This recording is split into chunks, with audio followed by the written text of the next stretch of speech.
कोपरगाव तालुक्यातील खोपडी येथील 20 वर्षीय महिला मृतावस्थेमध्ये विहिरीमध्ये सापडल्यामुळं एकच खळबळ उडाली आहे। ही आत्महत्या की घातपात याचा पोलीस शोध घेत आहेत। सोमवारी 14 जानेवारीला आरती श्यामहरी त्रिभुवन राहणार खोपडी तालुका कोपरगाव हिचा घराजवळील विहिरीमध्ये मृतदेह आढळून आला। तर हा मृतदेह कोपरगाव ग्रामीण रुग्णालयामध्ये शवविच्छेदनासाठी दाखल करण्यात आलाय। आरतीची ही आत्महत्या नसून सासरच्या लोकांनी तिचा खून करून तिला विहिरीत ढकलून दिल्याचा आरोप मयत आरतीचे नातेवाईक करतायत। तिच्या कानाला, डोक्यामध्ये आणि हाताला मारहाण केल्याच्या खुणा आणि जखमा दिसतायत। तर तिचे हात बांधून तिला विहिरीमध्ये ढकलून तिचा खून केला असल्याचं या नातेवाईकांचं म्हणणं आहे। असं वार केलेले चेहऱ्यावरती, डोक्यात, हातावर जखमा आहे, त्या पायावर आहे, त्या वन उमटलेले आहेत तिच्या आणि कान पण तुटलेलं आहे तिचा, 2 जागा ठिकाणी कान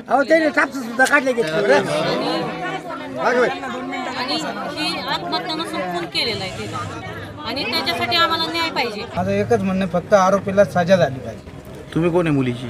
मी मुलीचा मामा आहे। त्यांचं काय नाव आहे? सासरकडच्यांचं काय नाव आहे? सासऱ्याकडल्यांचं श्यामहरी चांगदेव त्रिभुवन। कुठं राहतात? खोपडी। आरती नामदेव पठारे राहणार सायगाव तालुका येवला हिचा 30 एप्रिल 2018 रोजी खोपडी येथील श्यामहरी चांगदेव त्रिभुवन याच्यासोबत विवाह झाला होता। लग्न होऊन फक्त 8 ते 9 महिने झालेत। मृत्यूच्या आदल्या दिवशी आरतीचं माहेरच्या लोकांशी फोनवर बोलणं झालं होतं।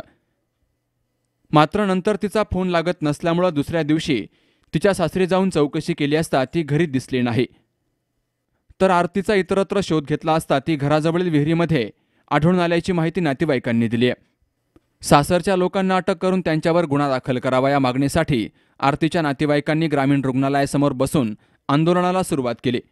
जोपर्यंत आरोपींवर गुन्हा दाखल होत नाही तोपर्यंत मृतदेह ताब्यात न घेण्याचा पवित्रा या नातेवाईकांनी घेतला होता। शंकर दुपारगुडेसह दीपक जाधव, सी न्यूज मराठी, कोपरगाव।